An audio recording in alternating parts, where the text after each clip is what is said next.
All right, you magical creatures. We are here with the great Mark Putnam from Patriot Training Systems. God, he's like the king of the universes. Okay, I need to brag a little bit, Mark. I told you this already. I've developed a new cleansing method.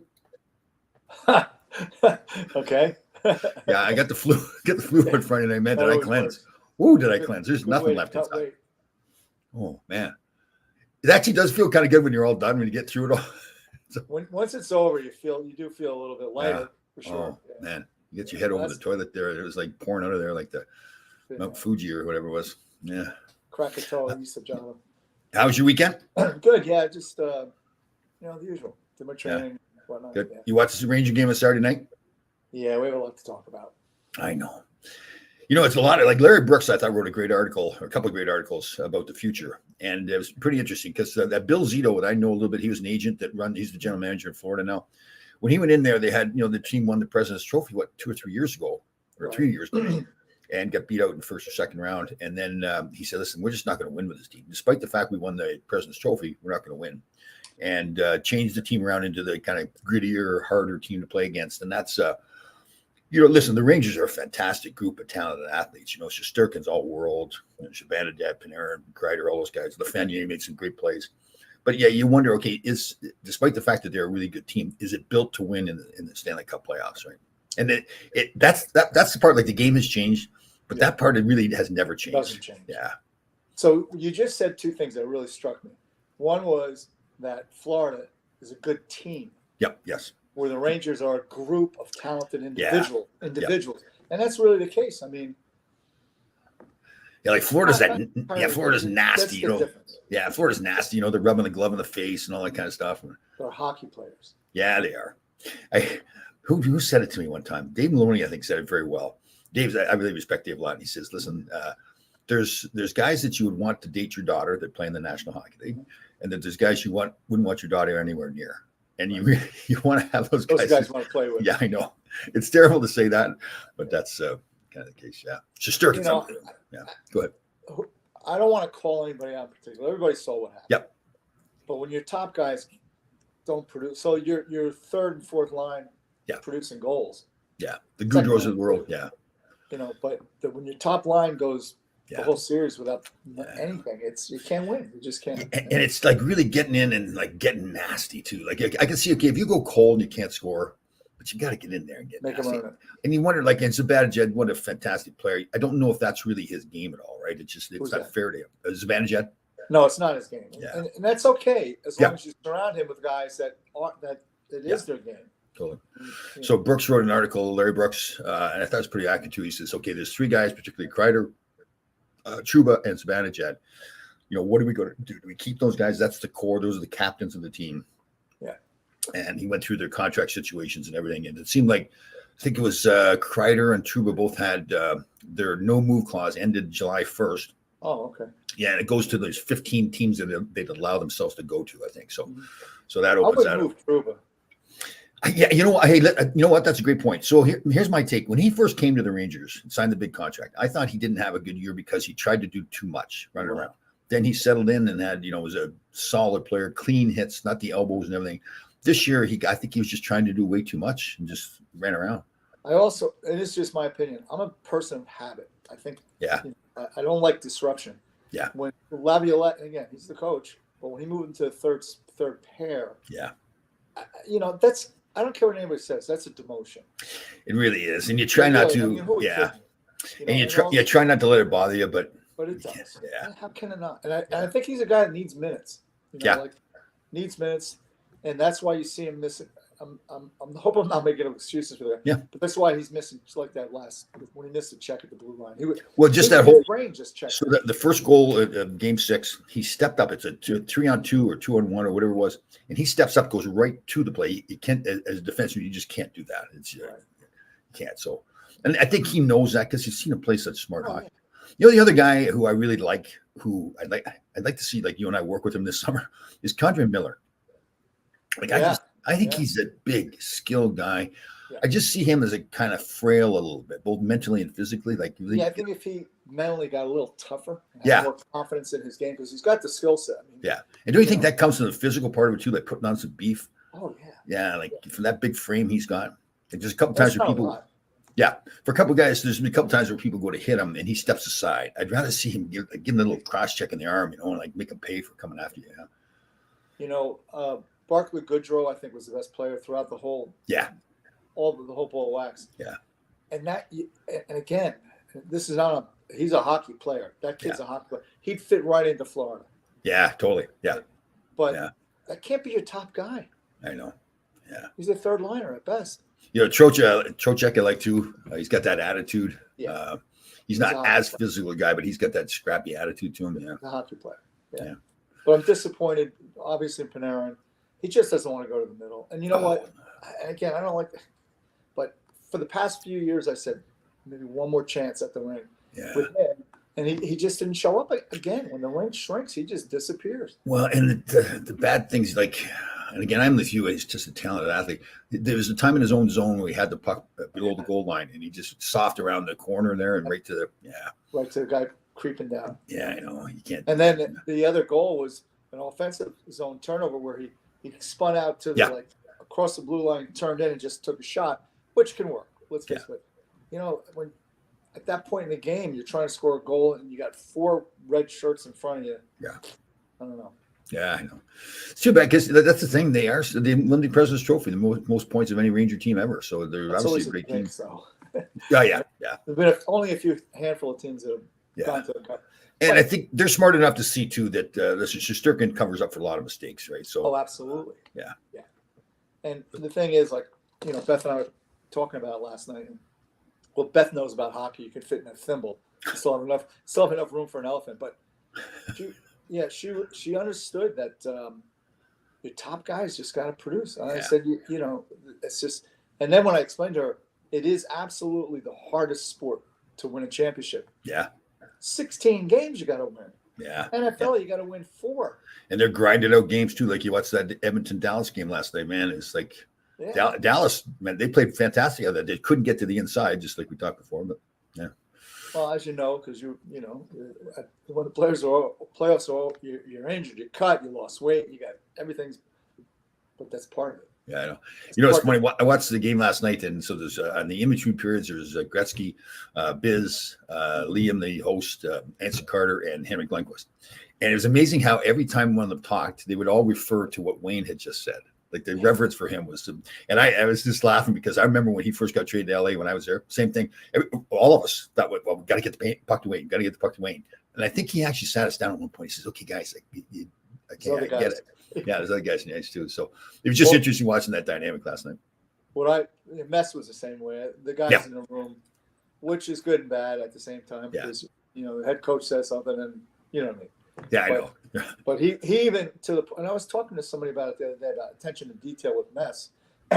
You know, in the middle of the room, you have your tape and all that stuff. He didn't want that because he wanted the D to be able to see the forwards. Oh, really? He didn't want anything in the way. And what would he do? Would he step up and tell the trainers without going to the coach? Move it out there. Even when we're on I mean, ours was set, but when we're on the road, you got to move it. If you could, if it wasn't in the ground. Right. Yeah. So and when he speaks, he's pretty. He's very polite and professional and everything, but it's really direct. There's no soft direct. words. Yeah. I remember go ahead. No, I was just going to go there for a comment here from our boy. Well, he's saying, "God, we have that problem again." Kakko was awful. Oh yeah. That's the other guy that you've had your chance now. I know. I think this is what we had. I mean, you know. And here's the thing too. It may be like, okay, let's say they decide to trade Trouba. It may be one of those things that like he's making he's at 2 years left at 8.5 or something like that. It may be one of those things you don't get a ton for him, like maybe more prospects, but you free up a lot of cap space, and that's valuable to the team. I think Larry was writing that they had like roughly $8 million of cap space left the way it is now, and they've got to get Lindgren signed, a few other guys, and then Sturkin's coming up for another deal too, another year or so. They do. And again, that may be the thing that when they do trades, people are like, geez, they didn't get enough for him. But, remember, another team saying, okay, we're picking up a 30-year-old defenseman making $8.5 million. They really didn't play that great last year. So, Yeah, he didn't have the best year. I just don't know if I'd give up on him yet. But to your point, he's 30. And the thing about Lindgren, though, I mean, God bless him, but how long can he play that? Yeah, I His know. body just implodes. That's a shame too. Like you don't really Yeah. want to lose him because again, you Yeah. can't get too thin at defense, you know. And Truba's a very effective physical player. So is Lindgren. So if you're going to trade Truba, you know, now it's Yeah, and then and also right-handed D, a pretty rare. Yeah. case to Yeah. find that can play like that. What is Susan saying here? We get this. I don't know why that's going on. Of the final four goalies, Ottinger was the least effective. Not only face fighting. I hear you, Susan, but did you see the goal? Like the goal that McDavid scored? Like that was nasty. I know. It was filthy. It was just filthy. Yeah, I hear you. Well, you say that, Susan. If you look at the stats, it's 10 shots and they scored 2 goals. Whereas the other kid, what did Dallas have? Like 25, 30 shots on net? Didn't score 1. I mean, for Edmonton to get to the cup, I mean, when's the last time a Canadian team's made it to the cup final? It's been a while. Yeah. It's great for Canada. Fortunately for the NHL with Florida and a small market team, Edmonton, the small market team, it's not.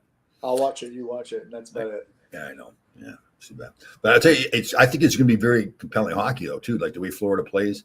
Like, what are they going to do, McDavid? You can't give him room and space to move. Right. Yep. It's going to be a good one. Let me see here. What do we got here? Opinions. What do we got? Let's. So Ira Matthews says, let's bring Oleksiak on another stay-at-home defenseman. Yeah, I mean, listen, free agency's out there too. So there's guys that become available in free agency, but yeah. So here's what Chris Drury, the GM, has to do here. He's got to, in my mind, he has to free up cap space to get these guys signed for the future. I think he's going to come to the conclusion, like Bill Zito did down in Florida. He needs to have a bigger, heavier team. And that means you may have to go backward in points, especially when you win the President's Trophy, to be more effective in the playoffs. So, tough sell. Again, it's easy for me to sit here Monday morning quarterback, but why was Rempe not in the lineup? And you put out, I mean, if you're going to scratch, you could have scratched Roslovic again. I know Susan, you're probably right, Susan, but my opinion, he's just a whole lot of noise and nothing happens. And, Capo, I would have scratched him again. Because Rempe could have got you that goal. That's a dirty goal by going to the net. And then kind of, it's okay. So Susan's going to disagree with you here. She's saying no, Kakko wasn't, and she means that he wasn't brutal. He is super strong with the puck. He was thrown into a mismatch of line mates. He needs to have a true line. Where's the production? Hey, listen, here's the thing. We all can speculate. We're not in the locker room. We don't see the interaction. We don't see the preparation, the practice habits of the player. The coach does. And you know what? If you make a decision and you don't win, it's the wrong decision. If you make the decision and you win, yeah. So one of the best interviews I've ever seen by a coach was recently in Paul Maurice, Florida. I can't remember what he was even asked, to tell you the truth, but he basically said, listen, he said, he's pretty good in interviews. And he was kind of like, listen, it's up to them. I do very little. They're the players. They decide if they're going to win or going to lose. And I think that's the case. The coach can make a decision. It's the execution by the players that really matters. Yeah. And again, like McDavid, for example, last night, he decided he was going to win. That was it. And he had the skill to do it. So. Yeah. And it wasn't just offensively too. He was doing the same thing defensively, coming back and playing the body. And he really put the team in his back last night. So that's what skating will do for you. Yeah, he's unbelievable. And I felt bad for, was it Niskanen or his first goal was at the defenseman for Dallas, I think it was, where you could tell he was just scared to death. Not scared physically of McDavid, but it's just like what do you do? Like he turns sideways to him. Like it gets so easy for me to say, you got to face him. You got to get the chest of hand in the chest. Play the stick on the puck. It's easy to say that, but yeah, like psychologically, you feel like you're beat before it even happens. Yeah. Remember Mike Bullard? Mike Bullard? Yeah. I'm probably. Yeah, you got it. Yeah, and I mean that guy had tremendous hands, right? Yeah. So I was talking to Phil Russell years ago, and he got walked, and I said, that guy's got. He goes, now you tell me. I'll say so. Ken R1 tells us we have to blame Drury for doing too little at the trade deadline. We need to remember they won the President's Trophy, right? So it's hard to say to the GM, okay, we won the President's Trophy. Now you need to make the team better. And I think it's easy to look back now based on last year's performance in the playoffs and this year's performance. But again, remember they beat Washington, they beat Carolina. I mean, it made it to the conference finals, and it was a pretty relatively I mean, as bad as they played, they still win every game. I mean, even Yeah. this game 6, it was really Totally. you know, Yeah, you're right. If you look at the big guys that they've got going, and Yeah. again, they weren't awful, but they weren't remember the first game against Carolina where they were throwing the puck around early. He's like, oh man, they they dominated. got the 2 goals on a power play, like back to Yeah. back. Something. And you understand from the fan standpoint, it's easy to look back. I'm just a huge believer. I think you're a Mark too. The players have to play. Mhm. It doesn't matter the decisions the coach makes or the general manager makes. You got to have the leadership in the room. You got to.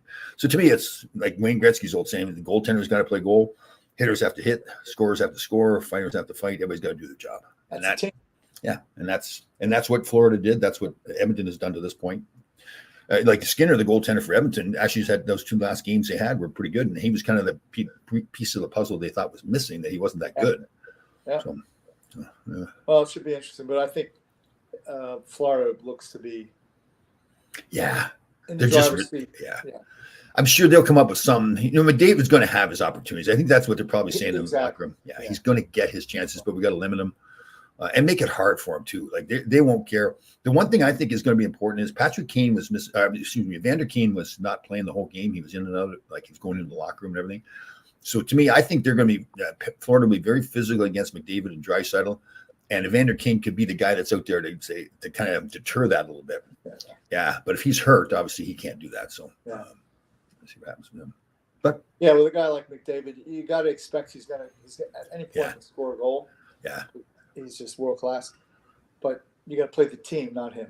Yeah, I just think it's one of those deals. You don't want to shadow him, but you got to have somebody out there that, first of all, you believe are good defensive players, and then just make sure you're close enough to him that he doesn't get wound up. Both in the offensive zone and defensive zone. Got to bring in Bobby Sheehan. Bobby the She-Cat. She-Cat. Mike Alice and I, we were in L.A. Robert Ftorek was coaching, and we'd all played together in New York, and we were in Pittsburgh was in town. So he decided he was going to have Mike Allison shadow Mario Lemieux. Now, Mario was smart enough when it was in their zone, he would just come and stand by me, and then Mike Allison would stand by him. So now, and we were dying laughing. Like, yeah, we were like the 3 of us were actually laughing. It was kind of funny, like because so if I stepped away, Mario followed me, and then he wasn't shadowing me. It's just that he was smart. Yeah, but that's how you eliminate that. You just put another guy there, and someone's wide open. Yeah. We actually had to go to Robbie. We knew him well enough from playing with him, and we tried. We want to be respectful to him and say, Robbie, no disrespect, that's not working. Mario's too smart for that. So put us all out there together, but don't have Mike shadow him around. So it worked. Well, I think also by now you're in the finals, so you want to get a piece of McDavid every chance you get. Yeah, just a little bit, just kind of went him down. But he's just so good. I mean, that when I saw that play, I was like, oh my God. I know I didn't see much of the Vancouver series, but they were talking about how Vancouver really played him hard, like banging him all the time and everything. Mm-hmm. Yeah. Well, yeah, if you're always looking over your shoulder, that little bit, split second. So Sousa makes a statement here. Easy to say that they should have gotten big names at the deadline, but at what cost? Last year they did that. Well, see, here's what I'm going to say. Susan. I don't think they should have gotten big names. That's not. Yeah, it's more. And to try to make trades at the deadline to change the nature of the team. Yeah, the character of the team is probably good. Again, they're fantastic athletes. I mean, it's just if you watch, you go back to Washington winning the cup, Tampa winning the cup, Vegas winning the cup. They're all big, heavy teams that can skate, and that the Rangers are not built that way right now. So to make trade deadline deals, it's not going to happen like that. So. Well, nobody called me, so I couldn't give my opinion. Isn't that true? Everybody's got opinions. But I said to Beth, I said, this is why I'm a Jets fan. I have absolutely no expectations. I know. Not even this year with Rodgers coming back? No. Really? It'll be better, but, again, I mean. So all the talk was that they were a really good team because they built up around Rodgers. So you don't believe that they really have built the team up? Well, they've improved their offensive line, which has been the issue for years now. I mean, at one point, they had so many injuries last year. I think the 5th string center was actually playing. Right. So you don't want to put a 5th string center. You want to put Aaron Rodgers over him. Right. So I think they did make some good draft picks. I'm not sure, but they tend to disappoint every year. I know. They always find a way to lose, don't they? Yeah. And I'm a big Daniel Jones fan, so I'm looking for him to come back. I hope he doesn't have I hope he isn't injury plagued. It's just a bad luck and a couple of injuries he's had. I just think he's a fantastic. Needs to size him, some of the plays he's made. Good athlete. Ken R says an extra piece needs to be added to keep. It's and I hear what you're saying. It's more. I think we're saying it's more. It's changing the character of the team. Like it's more like the way Florida played in your face all the time after every whistle, banging you and yapping at you. You just again, if you look back at the teams that have always won in the playoffs, that's the way they very seldomly have you. Very seldomly, is that a word? Seldomly.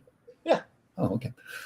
Very seldom has it been like a just totally skilled team. Even when you go way back to the Islanders or Montreal or Edmonton when they won multiple cups in a row, they could just play any kind of game possible, So yeah, I mean Montreal had Bob Gainey, who could you want to skate, we'll skate. You want to play along the wall, we'll play along the wall. Susan's stubborn here. She's hanging in there. They should have been good with Susan Brooks. They should have been good with the players they acquired. Unfortunately, the fact is they got beat by a better team, a team that probably should have won the cup.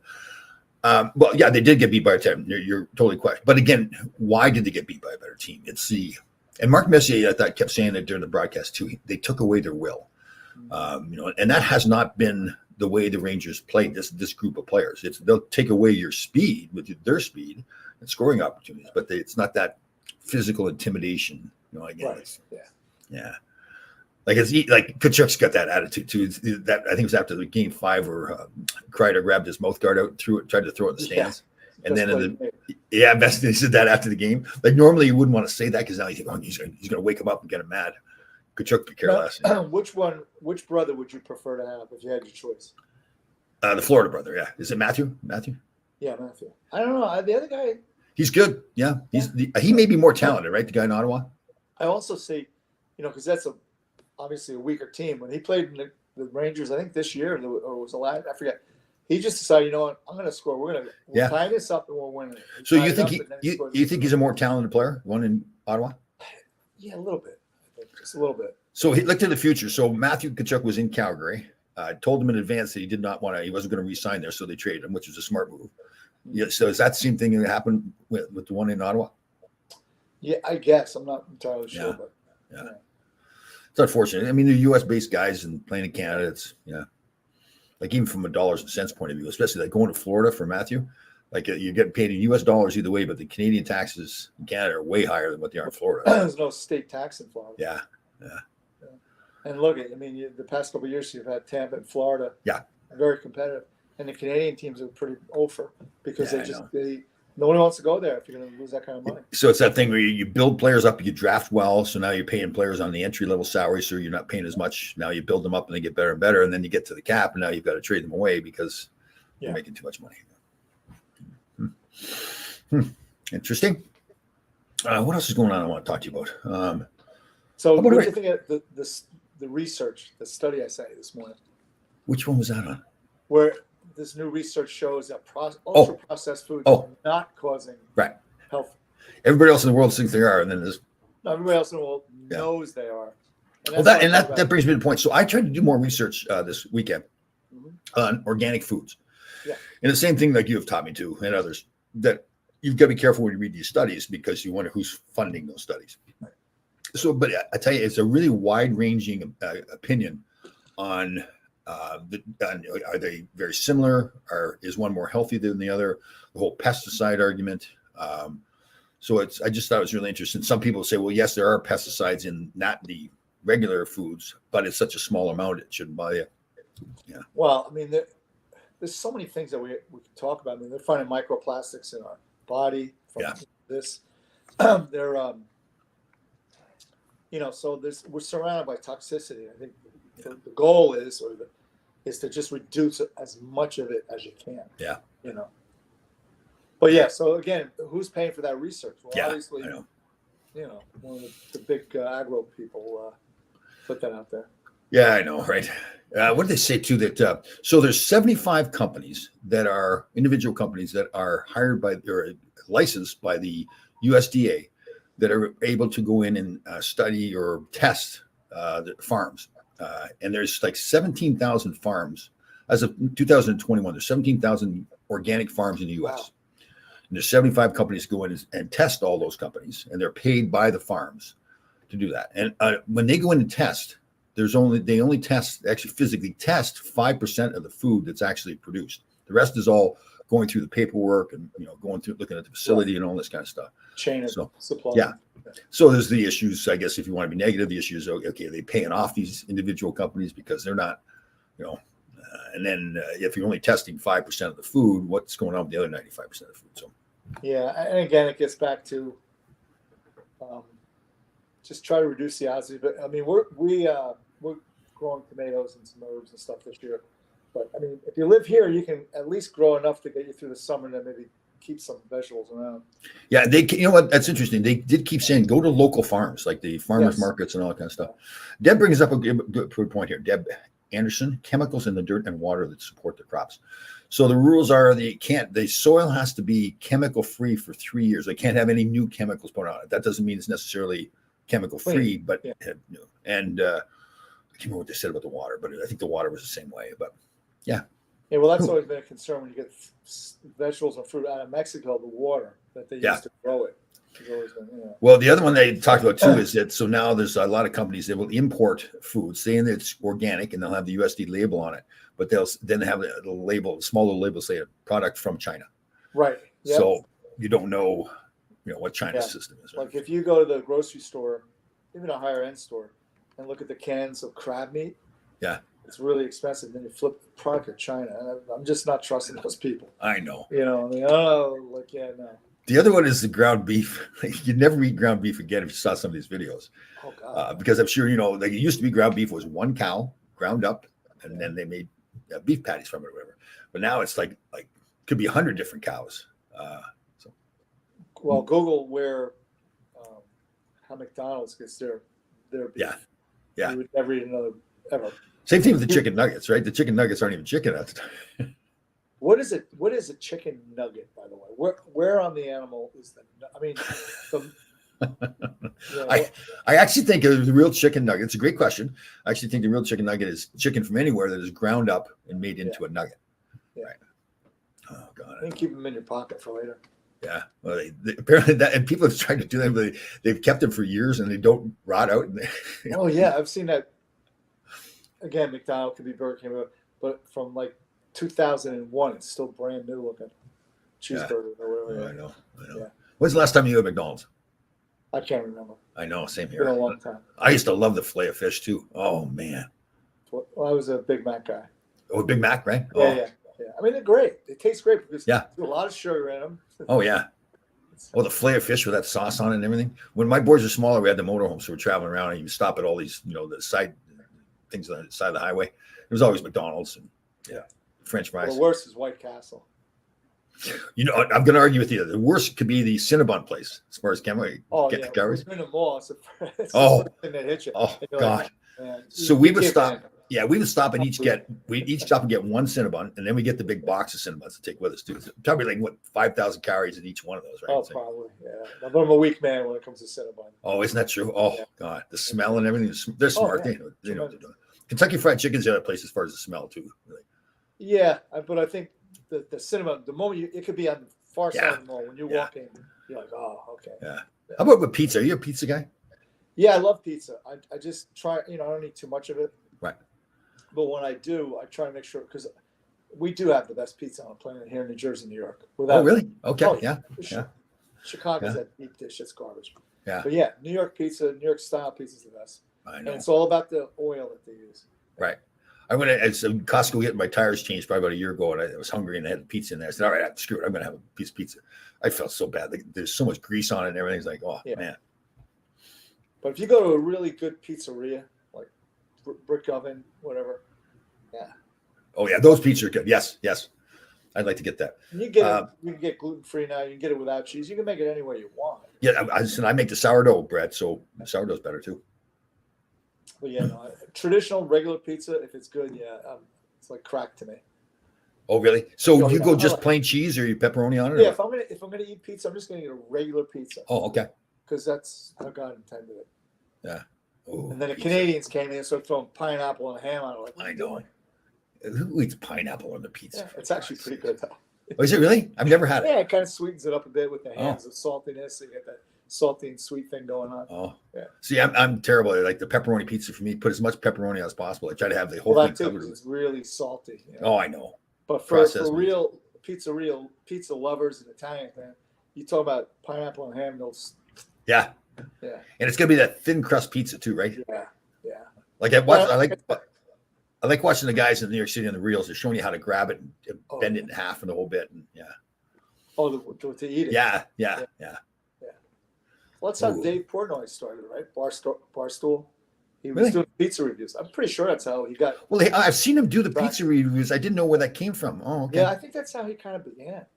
And Uh-huh. that took off, and then he started Barstool, and now he's a bazillionaire. Good for him. So William Haynes, our fantastic Oh, yeah. veteran, is saying, Mark, come to Chicago. I'll take you to some great pizza spots from then All you right, judge. I'll take you up on that. You know what? Prove me wrong. I'm sorry, Bill. Didn't mean to. Okay. So do you have a favorite pizza spot? Are they in Jersey or New In York? Jersey, yeah, there's a few of them, yeah. Oh, okay.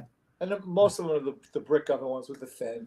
You know, Oh man. I mean, even the thicker crust, like a margarita, where it's just sauce, Oh, cheese, yeah. and yeah. There's a place in Portchester, New York called Frank's Pizza, not too far from me. Oh, I get it's been years again, but it's like get the everything pizza. It's got everything on it. So yeah. Yeah, there used to be a place right here in the next town over in Suffern, Mario's. A great traditional. He was right off the boat kind of guy, and they built a Domino's right across the street from him. Oh. And because back then there was a rink up there we used to play, and we'd hit there on the way back, right? So we kind of knew the guy. And one day my friend Pete and I pulled in, and the Domino truck was making a delivery, but he parks it like right in front of his place. Oh.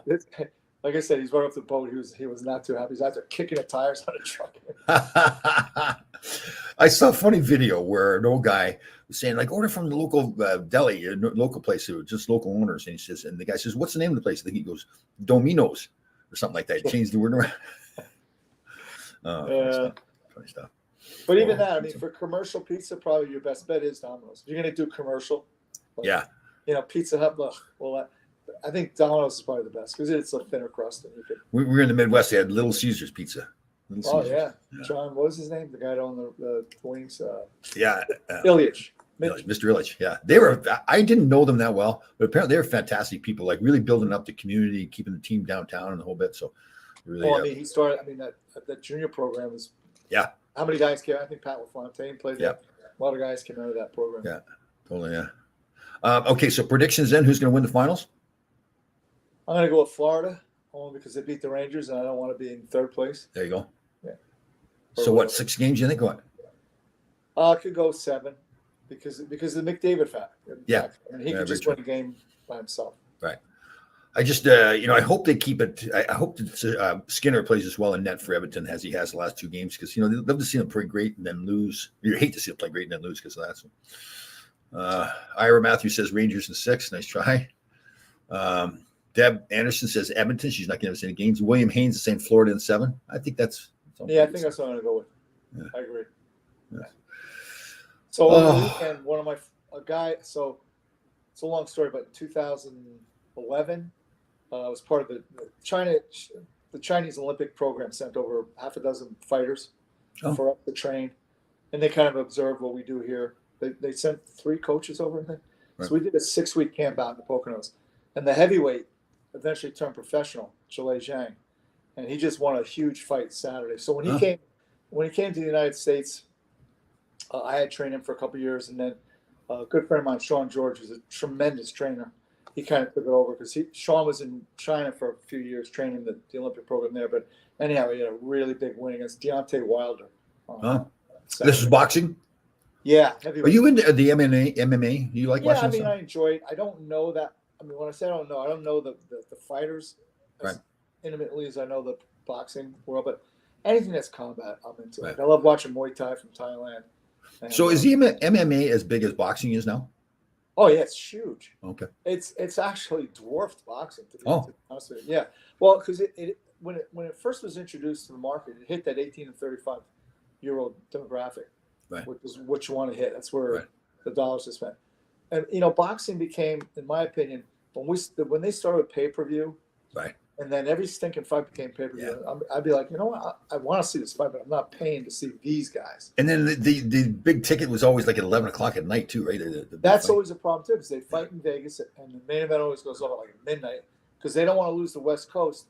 And also, when you're charging a sports bar or a restaurant like $10,000 to show the fight, If the fight goes off at 8, it's over. Yeah. Everybody goes home. They want Yeah. you in there spending money. Yeah, I haven't really followed MMA that much. There's a great movie where two brothers were MMA Warrior. fighters. Warrior, oh, that was a good Tom movie too. Hardy. And, Yeah, that was good. Australian dude. Yeah, it was a good movie.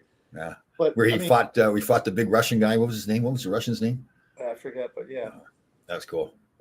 Very cool story. Yeah, MMA is there's a guy by the name of Eric Paulson. He's from the West Coast. I think he's from like that.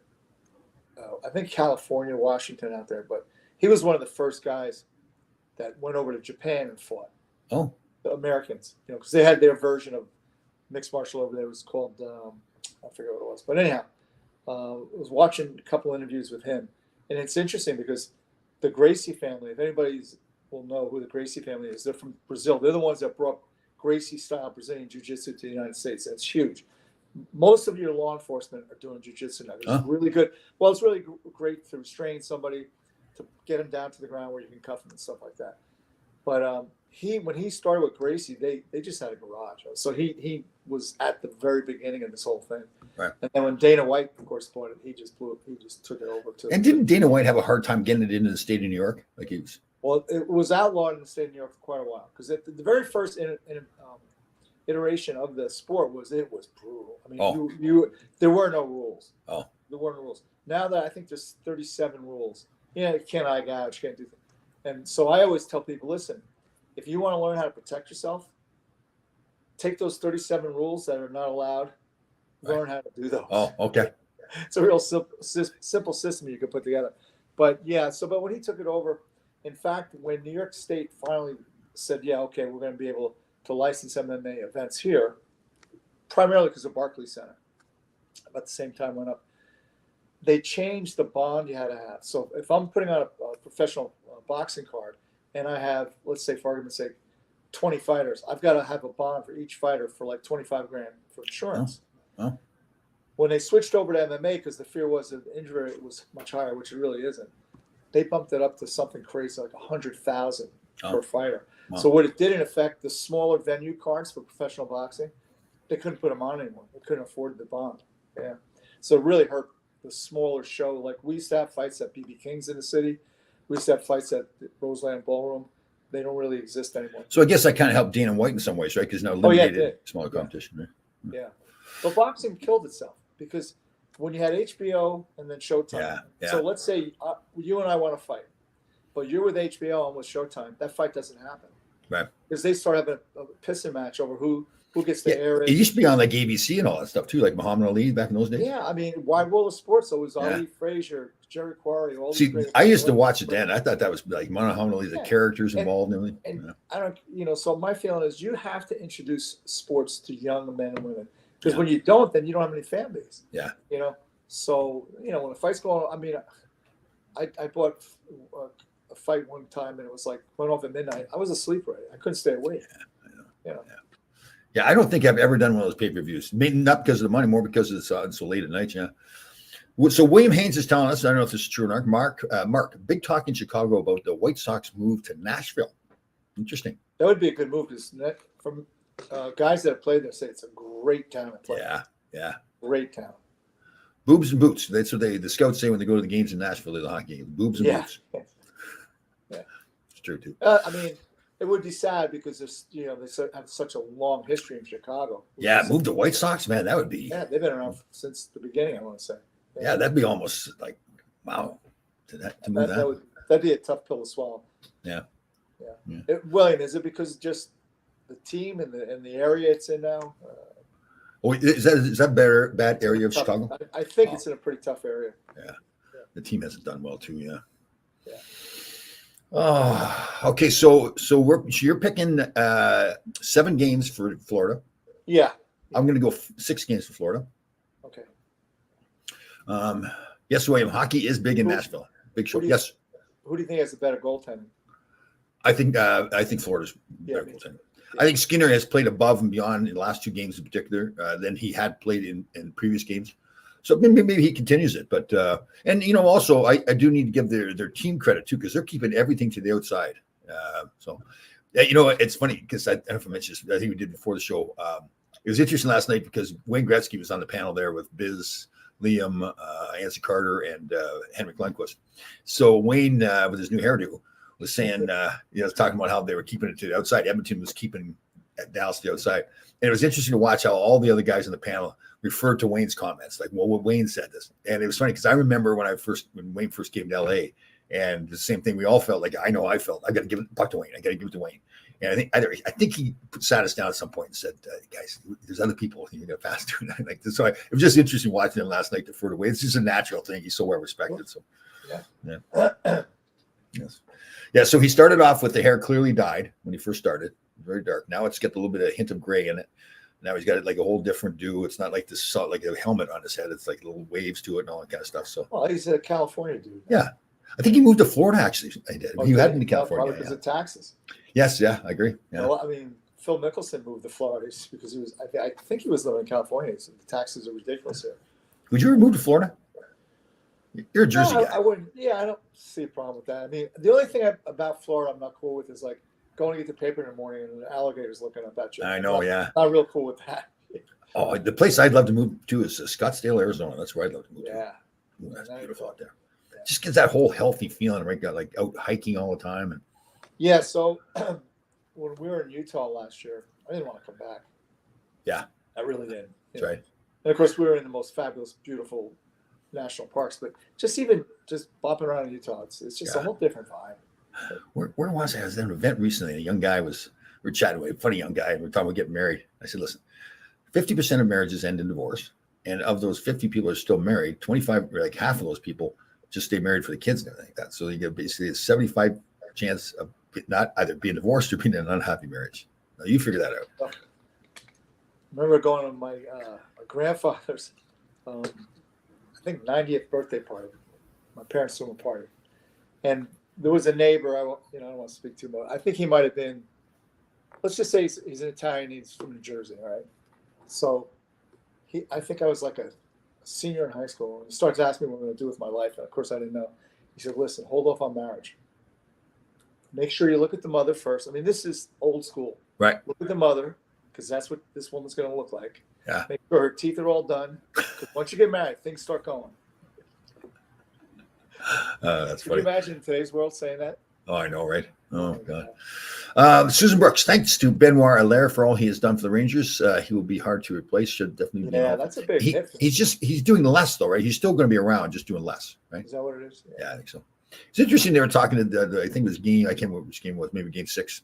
They're talking about the Florida goaltender. Like they got a whole team of goaltender coaches, like Roberto Luongo, and a couple other guys. And they actually Benoit Allaire's brothers down there as well. But it was 5 or 6 guys for the goaltender coaches. So. Well, did you see that Charlie McAvoy's sister is with New York? I think she's a sports scientist. Really? Yeah. There was an article I read somewhere, but yeah. Very cool. She had played collegiate hockey. Right.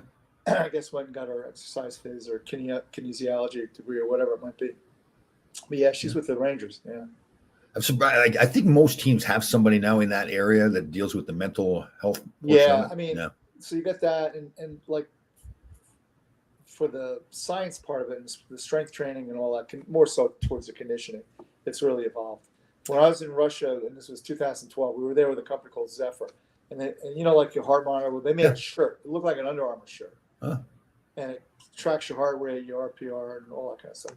And now you could sit down on the bench, and you could chart everything, and so you could. I think what you're looking for are deviations with a player to say, hey, whatever. But yeah, it's pretty interesting. It's and I can't even imagine this was 2012. So what it is today, I don't know. Yeah, the technology they have. Yeah. I mean, if they had the technology back when we were around, we would look at it. I'm like, what? I remember when Laura Stam was a power skating instructor. They brought her in. Well, first of all, she was a woman. This is not fair at all, but this is the way we were back then. She's a woman, and secondly, we're NHL hockey players. She taught me a lot. She was really good about teaching skating. Yeah. Some of the edge work. I mean, and that's like a guy like Fox. Yeah. It's his edges. I mean, he doesn't look like he's skating, but he's there.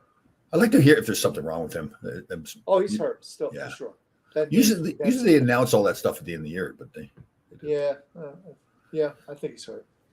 Look at our buddy Keith Morano, the magical veteran. Boy. He just had shoulder surgery Friday. Oh, did he? Oh. Yeah, he's on the mend. Oh, okay.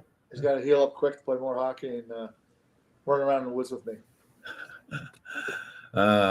So it was pretty cool the other day. I'm glad you did that with me. Our buddy John Corpusalo, is that how you say his last name? Oh yeah, John. He's got his his wife's or his mother's friend had a husband who was going through a tough time, and he's asked me to do a video. He's a big Ranger fan, so that was pretty cool.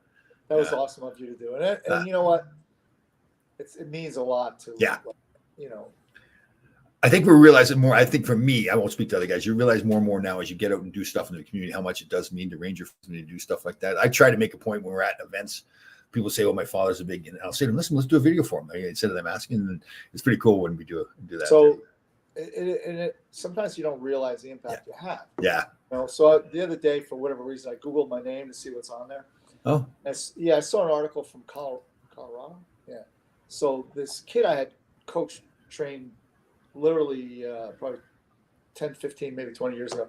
Anyhow, he's now a therapist in Colorado. And it was some kind of interview he was giving.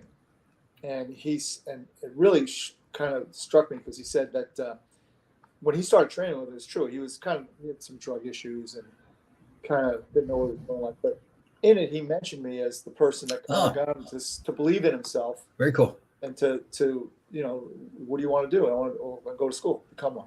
You know. So, but anyway, the point is, all these years later, it was cool to see, because you don't realize it at the time. You've never been a motorcycle guy, have you? You ever rode motorcycles? Oh yeah, when I was a kid. Oh really? Oh, I had dirt bikes. Yeah. Because I saw a video on YouTube talking about the Hell's Angels and the history of the Hell's Angels and everything. Oh, that's a little scary. different than a dirt bike, but yeah, they're those scary dudes. Wow. Oh yeah, they don't play. Yeah.